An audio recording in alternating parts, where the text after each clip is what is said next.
নমস্কার বন্ধুরা, তোমরা সবাই কেমন আছো? আশা করি ভালো আছো। আমিও ভালো আছি।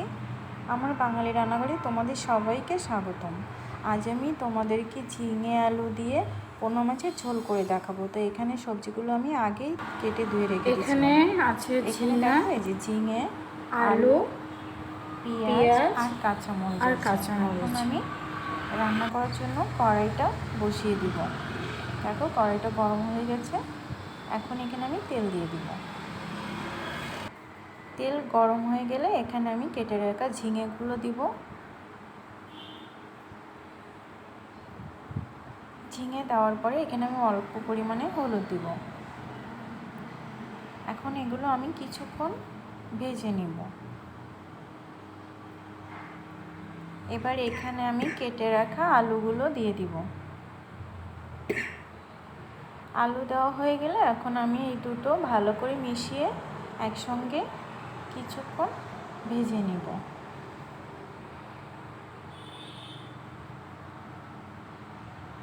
এই যে দেখো, ঝিঙে আলুটা কিন্তু আমার ভালো করে ভাজা হয়ে গেছে।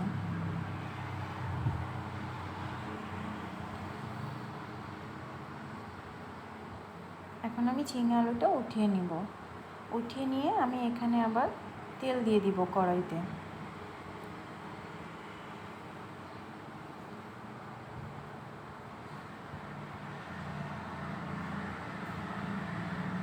তেলটা গরম হয়ে গেছে। এখন এখানে আমি জিরা, কালো জিরা আর তেজপাতা দিয়ে দিব।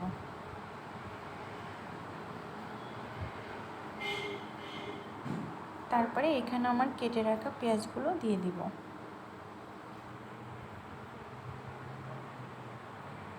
পেঁয়াজগুলো দেওয়ার পরে এখানে একটু নেড়ে চেড়ে দিব। অল্প কিছুক্ষণ ভেজে নিব আমি।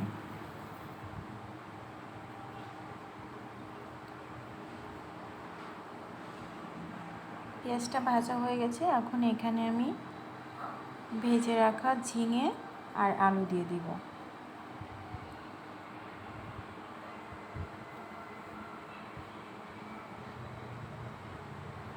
এগুলো দেওয়া হয়ে গেলে এখানে আমি অল্প পরিমাণে ধনে জিরা গুঁড়ো দিয়ে দিব।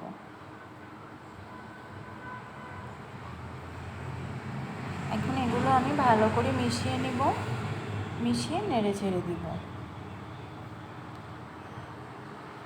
আগেই আমার ঝিঙে আলু ভাজা ছিল, এই জন্য বেশিক্ষণ আর ভাজতে হবে না। এখন এখানে আমি অল্প পরিমাণে হলুদ দিব, কারণ আমি ভাজার সময়ই হলুদ দিয়ে দিয়েছিলাম। এভাবে আমি কিছুক্ষণ ভেজে নিব। এবার এখানে আমি কাঁচামরিচগুলো দিয়ে দিব। তোমরা ঝাল বুঝেই দিবে।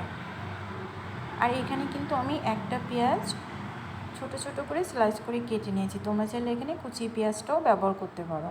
এই যে দেখো, আমার ভাজা হয়ে গেছে। এখন এখানে আমি ঝোলের জন্য পরিমাণ মতো জল দিয়ে দিব।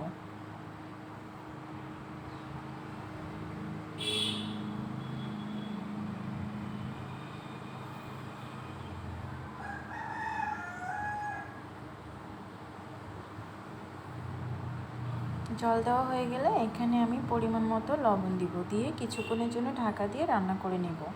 এই যে দেখো, আমি ঢাকা উঠিয়ে নিয়েছি। ঝোল ফুটে গেছে। এখন এখানে আমি ভেজে রাখা মাছগুলো দিয়ে দিব।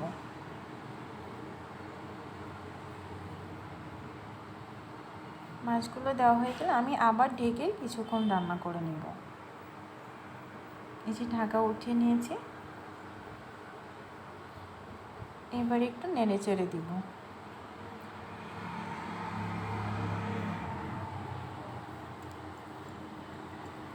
এভাবে আমি কিছুক্ষণ রান্না করে নেব। বন্ধুরা, এটা কিন্তু খুবই সাধারণ একটা রান্না। গরমের দিনে কিন্তু ঝিঙে আলু এভাবে পাতলা ঝোল করে খেতে কিন্তু খুবই ভালো লাগে। এই যে দেখো, তরকারিটা কিন্তু আমার প্রায় শেষের পথে। এখন আমি এখানে গোলমরিচের গুঁড়া দিয়ে দিব। গোলমরিচের গুঁড়া দেওয়া হয়ে গেলে আমি একটু নেড়ে চেড়ে দিব।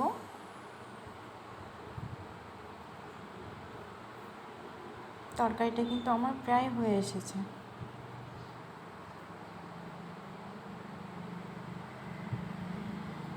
বন্ধুরা, তোমাদের যদি আমার রান্নাটা ভালো লাগে প্লিজ আমাকে কমেন্ট করে জানাবে, আর আমার চ্যানেলটাকে সাবস্ক্রাইব করে লাইক কমেন্ট শেয়ার করে আমার পাশে থাকবে। তো আজকের মতো ভিডিওটা এই পর্যন্ত। সবাই ভালো থাকবে, সুস্থ থাকবে।